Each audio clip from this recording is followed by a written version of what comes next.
ఓం నమ శివాయ శ్రీమాత్రే నమ. మిత్రులకి శ్రేయోభిలాషులకి అలాగే నన్ను ఇంతగా ఆదరిస్తున్న యూట్యూబ్ ప్రేక్షకులందరికీ కూడా పేరు పేరు ధన్యవాదాలు. మిత్రులరా, మీ అందరికీ కూడా ఆ పరాదేవత ఎల్లవేళలా మీతో ఉండి మీ మనోవాంఛ నెరవేర్చాలని మనస్ఫూర్తిగా కోరుకుంటున్నాను.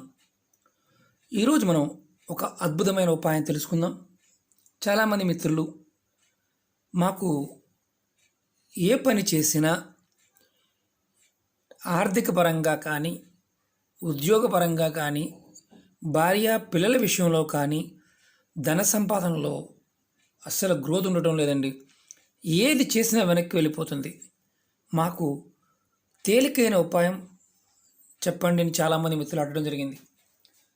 మనం బాగా గుర్తుంచుకోవాల్సిన విషయం ఏంటంటే, మన జాతకంలో శని భగవానుడు ఇబ్బందికరంగా ఉన్నప్పుడు, అలాగే మన పూర్వజన్మలో ఉన్న కర్మ ఫలితాలు, అంటే దుష్కర్మలు చేసుకుని ఉన్న ఫలితాలు, అలాగే నడుస్తున్న జాతకంలో శని భగవానుడు నీచంలో ఉన్నా కానీ, రాహుకేతువులు నీచంలో ఉన్నా కానీ, కుజుడు నీచంలో ఉన్నా కానీ మనం చాలా ఇబ్బందులు ఎదుర్కొంటూ ఉంటాం. అలాగే మనకి శని భగవానుడు పాయింట్ ఆఫ్ వ్యూలో మనకి అనుభవాన్ని ఇస్తాడు.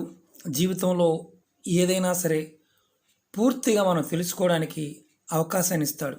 ఎందుకంటే శని ఈశ్వరుడు, అంటే ఆయన సాక్షాత్తు శివస్వరూపం, సాక్షాత్తు నారాయణ స్వరూపం. ఎందుకంటే మనకి ఏ పని కావాలన్నా, ఏ పని పూర్తి చేయాలన్నా, మన మనోసంకల్పాలు నెరవేరాలన్నా మనం ఖచ్చితంగా ఈశ్వరారాధన చేస్తాం. రేపు అంటే ఈరోజు శనివారం, శని త్రయోదశి. ఎప్పుడైనా సరే శనివారం నాడు శని త్రయోదశి వచ్చిన రోజున మీరు ఎవరైతే ఇలాంటి ఇబ్బందులు ఎదుర్కొంటున్నారో వారు శని భగవానుడికి చక్కగా వీలైతే మీ దగ్గరలో ఉన్న దేవాలయం, ఏదైనా నవగ్రహ దేవాలయాలు ఉంటే అక్కడ స్వామివారికి అభిషేకం చేయించండి నువ్వుల నూనెతో. మీకు అవకాశం లేకపోతే మీరు దగ్గరలో ఉన్న హనుమత్ టెంపుల్కి వెళ్ళండి. చక్కగా ఉదయాన్నే సూర్యోదయానికంటే ముందు వెళ్ళండి. 21 ప్రదక్షిణ చేయండి. స్వామివారికి దీపారాధన, ఆవు నెయ్యితో దీపారాధన చేయండి. ఆ రోజు వీలైతే కనుక మీరు ఉపవాసం ఉండండి. ఉపవాసం అంటే పూర్తిగా తినకుండా కాదు, పాలు పళ్ళు లాంటివి తీసుకోండి. నిత్యం మీ మనసులో ఓం హనుమతే నమః అనే మంత్రాన్ని జపించండి. సాయంత్రం వరకు మీరు, అంటే సూర్యోదయం అంటే ఉదయం నుంచి సాయంత్రం 6 గంటల వరకు మీరు కొనసాగించవచ్చు. అలాగే ఇంకొక చిన్న ఉపాయం చెప్తాను, ఫలితం కూడా చెప్తాను, మీకు ఎలాంటి ఫలితాలు వస్తాయో కూడా చెప్తాను. మీరు ఈ ఉపాయాన్ని మీరు రావి చెట్టు దగ్గర చేయాలి. రావి చెట్టు దగ్గర శనివారం నాడు మీరు బాగా గుర్తుంచుకోండి, ఆవ నూనెతో దీపారాధన చేయండి. శనివారం నాడు మట్టి ప్రమిదిలో 2 ఒత్తులు వేసి ఆవ నూనెతో దీపారాధన చేయండి. దీపారాధన చేసి మీకు ఏదైతే సమస్యలు ఉన్నాయో నివేదన చేయండి.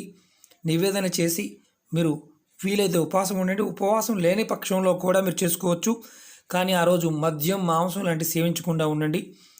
సాయంత్రం 6 గంటలకి, అంటే సాయంత్రం టైంలో ప్రతి శనివారం నాడు త్రయోదశి ఉన్నప్పుడు కంపల్సరిగా మీరు వీలైతే మీ ఇంట్లో అయినా సరే, ఎక్కడున్నా సరే, ఇప్పుడు లాక్డౌన్లో ఉన్నామండి, బయటికి వెళ్ళడం కుదరదనే వాళ్ళైనా సరే, ఆవ నూనెతో మీ ఇంట్లో దేవుడి పటం ముందు, శివుడి పటం ఉన్న, శివలింగం ఉన్న దీపారాధన చేయండి. హనుమంతుడి పటం ఉన్న దీపారాధన చేయండి. చేసి ఓం నమ శివాయ అనే మంత్రాన్ని మనసులో కంటిన్యూగా అనుకోండి. మీరు చేయాల్సింది ఒకటే, ఈ విధంగా మీరు ప్రతి త్రయోదశి నాడు, శనివారం వచ్చే త్రయోదశి నాడు మీరు హనుమంతుడికి, అలాగే మీరు శనీశ్వరుడికి పూజ చేస్తే, అలాగే సాయంత్రం పూట, సాయంత్రం 5:30 దగ్గర నుంచి అలాగే 7 గంటల వరకు, 5:30 దగ్గర నుంచి 7 గంటల వరకు మీరు స్వామివారికి, అంటే శివాలయంలో కానీ లేదా మీ ఇంటి దగ్గర అయినా సరే, ఇప్పుడు లాక్డౌన్లో ఉన్నారు కాబట్టి శివాలయానికి వెళ్ళే అవకాశం లేదు, ఒకవేళ వెళ్ళే అవకాశం ఉంటే వెళ్ళండి. మీరు ఓం నమ శివాయ మంత్రాన్ని దీపారాధన చేసి మనసులో అనుకుంటూ ఉండండి. మీ కష్టాల నుంచి మీరు బయటపడతారు. అలాగే చాలామంది మిత్రులు అంటూ ఉన్నారు ఏంటంటే, మేము ఆర్థికంగా ఏది చేసినా కలిసి రావడం లేదు, ఎందుకంటే చాలా వరకు ఆర్థికంగా కలిసి రాకపోవడానికి మనం జాతకాన్ని పరిశీలింప చేసుకుంటూ ఉంటాం.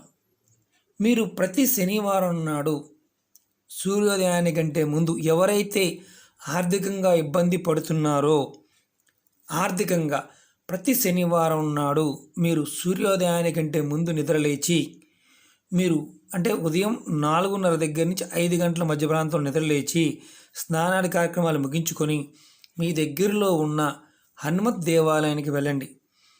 ప్రతి శనివారం నాడు వెళ్ళి స్వామివారికి 21 ప్రదక్షిణ చేసి మీ మనసు సంకల్పం చెప్పుకొని, అంటే దీపారాధన చేసి ధూపం చూపించి, మీరు ఆ రోజున మీరు నీచు తినే అలవాటు ఉన్నవారు, అంటే మాంసం మద్యం ఇలాంటివి లేకుండా ఉండి ఆ రోజు మామూలు స్వాతిగాహారం తీసుకుంటూ ఎవరిని తిట్టకుండా ఉండి మీ మనసులో నిత్యం హనుమంతు తలుచుకుంటూ ఉన్నా, మీకు ఇలా 11 శనివారాలు చేస్తే ఆటోమేటిక్గా మీకు ఏదైతే సమస్య ఎదుర్కొంటున్నారో వాటి నుంచి బయటపడతారు. వివాహం కాని వారు కూడా చేయవచ్చు, కానీ పర్టికులర్గా శనివారం త్రయోదశి ఉన్నప్పుడు మాత్రం శని భగవానుడి పూజ చేయటం, తలుచుకోవడం, ఆయన మూలమంత్రాన్ని పఠించటం, లేదంటే ఆంజనేయ స్వామి పఠించటం, లేదంటే మీరు శనివారం సాయంత్రం పూట శివుని మంత్రాన్ని పఠించటం, అంటే ఓం నమః శివాయ అనుకోవడం, ఆ రోజు మొత్తం కూడా త్రయోదశి రోజున ఓం నమః శివాయ అనుకోవడం, మీరు ఆ రోజు ఎవరిని తిట్టకుండా ఉండడానికి ప్రయత్నం చేయండి. ఎవరిని కూడా కోపంతో బూతులు మాట్లాడటం లాంటివి చేయమాకండి. ఇది ఒక్కటి మీరు చేస్తూ ఉంటే చాలు, మీ జీవితంలో అద్భుతమైన మార్పులు చూస్తారు. మాకు ఆవ నూనె లేదండి, మరి మా పరిస్థితి ఏంటి? నువ్వుల నూనె ఉంది, వెలిగించవచ్చా? మీకు మోరార్ దాని ఇంటి దగ్గర ఉన్నప్పుడు, లేదా రావి చెట్టు దగ్గర దీపారాధన చేయడానికి మాత్రం ఖచ్చితంగా ఆవ నూనెను వాడండి. ఇంటి దగ్గర కానీ దేవాలయంలో ఆవు నెయ్యి దొరికితే ఆవు నెయ్యి వాడండి, లేదంటే నువ్వుల నూనె వాడండి. లేదు ఇంకా మా దగ్గర అది కూడా అవైలబిలిటీ లేదంటే కొబ్బరి నూనె ఉందంటే కొబ్బరి నూనెను వాడండి. కానీ దీపం వెలిగించండి కంపల్సరీగా. శనివారం నాడు ఎవరిని బూతులు మాత్రం తిట్టమాకండి. మాకు ఆర్థికమైన ఇబ్బందులు ఎదుర్కొంటున్నాము అనే వారికి 11 శనివారాలు మీరు చేస్తూ ఉంటే సమస్య నుంచి బయటపడతారు. ఎవరు చేయకూడదు చెప్తాను. నెలసరి టైం ఇంట్లో ఉన్నప్పుడు చేయమాకండి. ఎవరన్నా పెద్దలు మరణించి ఉన్నప్పుడు చేయమాకండి. అంటే పెద్దలు మరణించి దినాలు అవ్వకుండా గుడికి కూడా వెళ్ళకూడదు, అంటే మైలు ఉన్నప్పుడు మాత్రం చేయమాకండి. ఇది మాత్రం బాగా గుర్తుపెట్టుకోండి. ఇలా మనకి ఎప్పుడు శని త్రయోదశి వచ్చినా మనం శివారాధన చేసిన సాయంత్రం పూట ఆ 2:30 గంటలన్నా చేయండి. ఖచ్చితంగా మంచి మార్పు వస్తుంది. ఆర్థిక వృద్ధిలోకి వస్తారు, కుటుంబం బాగుపడుతుంది, వ్యాపారం బాగుపడుతుంది, మనోసంకల్పాలు, మనసులో ఉన్న కోరికలు, పూర్వకర్మలు తొలుగుతాయి. మన వల్ల విశ్వానికి మంచి జరుగుతుంది. అలాగే ఎవరైనా సరే బాగా గుర్తుంచుకోవాల్సిన విషయం ఏంటంటే, మాకు అసలు ఎన్ని ఇబ్బందులే అనేవారు ఎవరైనా సరే ప్రతి శనివారం నాడు మీరు ఆంజనేయ స్వామి టెంపుల్కి సూర్యోదయానికంటే ముందు వెళ్ళండి. 21 ప్రదక్షిణ చేయండి వీలైతే. లేదు ప్రతి శనివారం నాడు, మనకి ఇప్పుడు లాక్డౌన్లో ఉన్నాం కాబట్టి మీరు ప్రతి శనివారం నాడు మీరు గుర్తుంచుకొని పర్టికులర్గా హనుమాన్ చాలీసాని 11 సార్లు చదవండి. చదవడం రాకపోయిన వారు హనుమాన్ చాలీసాని 11 సార్లు వినండి. డబ్బులు ఖర్చు అయ్యేది కాదు. మీరు ఒకటి మాత్రం బాగా గుర్తుంచుకోవాలి, ఎవరిని కూడా పొరపాటున ఒక్క బూతు కూడా మాట్లాడకూడదు, ఎవరిని తిట్టకూడదు. అంటే ఎందుకంటే మీ ద్వేషము మిమ్మల్ని ఏదైతే మీరు పూజ చేస్తున్నారో ఆ పూజా ఫలాన్ని మీకు ఇవ్వదు. ఇది గుర్తుంచుకోండి. రావి చెట్టు దగ్గర మాత్రం ప్రతి శనివారం త్రయోదశి వచ్చినప్పుడు మీరు కంపల్సరిగా ఆవ నూనెతో దీపం వెలిగించండి. మీ కష్టాలు త్వరగా తీరిపోతాయి. ఓకే మిత్రులారా, మీకు ఈ వీడియో నచ్చినట్టు లైక్ చేయండి, నా ఛానల్ సబ్స్క్రైబ్ చేసుకోండి, గంట సింబల్ని యాక్టివేట్ చేసుకోండి, 10 మంది మిత్రులకు షేర్ చేయండి. ఓం నమః శివాయ, శ్రీమాత్రే నమః.